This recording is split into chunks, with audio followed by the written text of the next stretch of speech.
It is not my intention to turn this channel into one about trains, but I feel I do have to talk about the tragic events of Friday the 3rd of June, in which a train derailed, killing 5 people, and rather poignantly, 2 of the victims were Ukrainian refugees. So in this video I'm going to talk about what happened and what we know so far, and I'm also going to explain the stories behind 1 or 2 of the headlines that you may have seen in the German press recently. The accident involved a regional express train that had just left Garmisch-Partenkirchen for Munich, having departed at 12:15.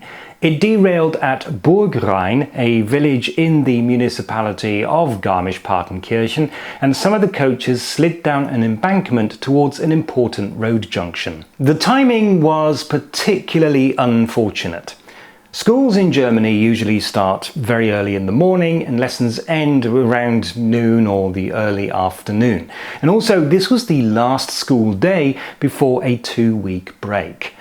Many of the passengers on that train were children on their way from school to their homes in nearby villages. The accident happened on a single track line, so there were no switches that could have been incorrectly set. No other train or vehicle was on the track, and there's no reason to suspect sabotage.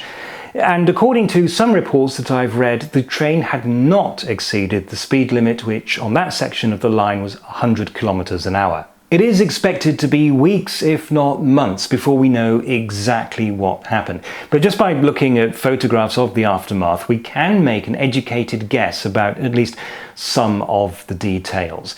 But to understand what probably happened, we need to talk about the type of train that was involved. This was a typical regional express train consisting of double-decked coaches with a locomotive at one end. At the other end is a coach with a driver's cab, allowing the train to be driven in both directions, with the locomotive either pulling it or pushing it. This train was travelling north with the locomotive at the back. Now, at this point we have to speculate a little, but it seems very likely that something caused the frontmost coach to derail or, for some other reason, come to a sudden stop. But while the front of the train was stopped, the locomotive must still have been pushing.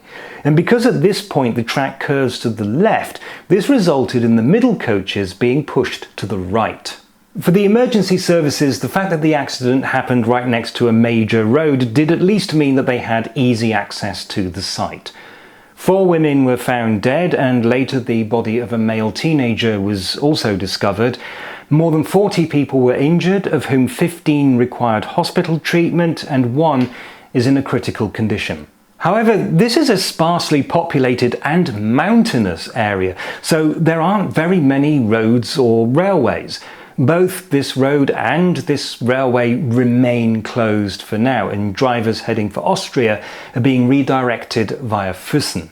Clearing up the accident site has been a long and difficult operation. Special cranes had to be brought in, the derailed coaches cut up so they could be transported by road to a place where they could be stored and examined. Not only was this an incredibly slow operation, but it was actually delayed by bad weather. At the moment, the locomotive and 1 coach remain on the tracks where they can be examined without being moved. But even after they have been removed, it'll be a long time before this line can reopen.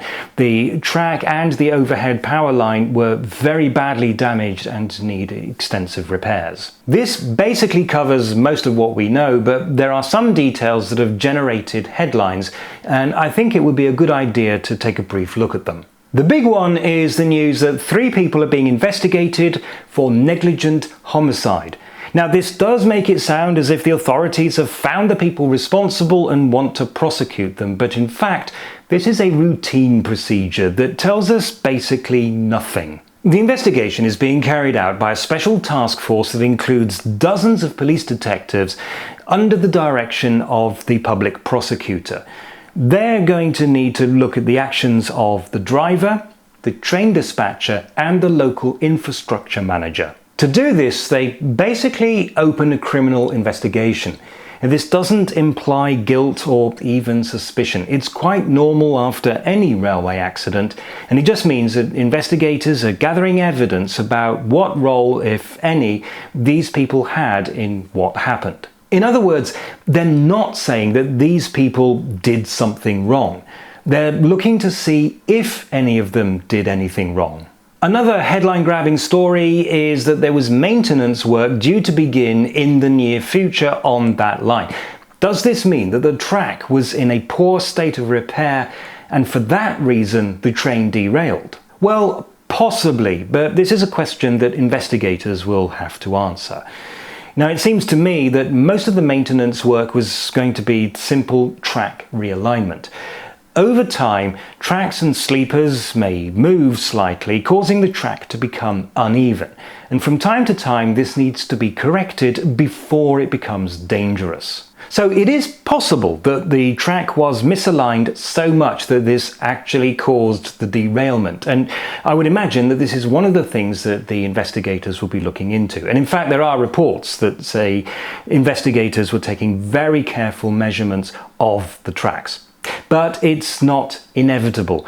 Just because maintenance was needed doesn't automatically mean that it was overdue. There are many other possible explanations, and I would expect and hope that the investigation considers all of them. But until the investigation is complete and the conclusions published, we won't actually know anything for sure. Anything that appears splashed across the front pages of the tabloids before then is pure speculation.